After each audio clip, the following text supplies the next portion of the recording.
I am back again with an update on the Newport ICE facility.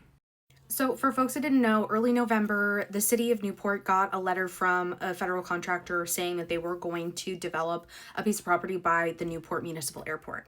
And then, coincidentally, at the same time, the Coast Guard moved the rescue helicopter from the Newport Municipal Airport location to North Bend, about 70 miles away. Then, there were some job postings popping up for security and medical personnel. And then hotels on the coast started getting inquiries from defense contractors about renting up to 200 rooms from these hotels.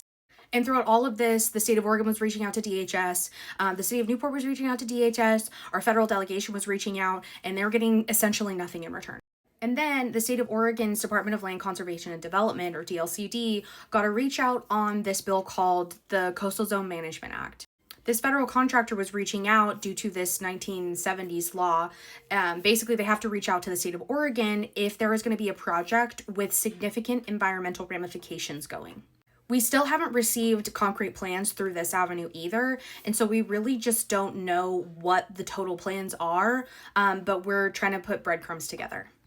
Then a series of job postings were again put on the internet, but this time for some bigger positions like warden/facility director.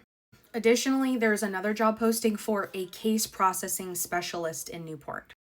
If this ICE facility is built, which we think at this point it's all but confirmed, it will be the first ICE detention facility in Oregon.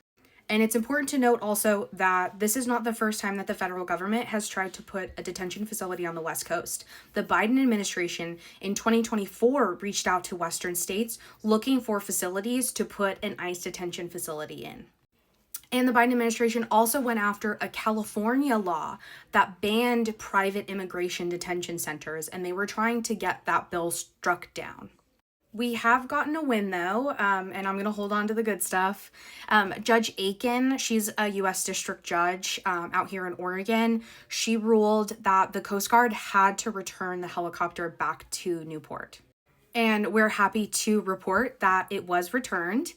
And then Senator Wyden reported that he had a phone call with the Coast Guard, and they promised that the helicopter was there to stay, which, as we've discussed before, is super, super important because Oregon's largest fishing fleet is stationed out of Newport.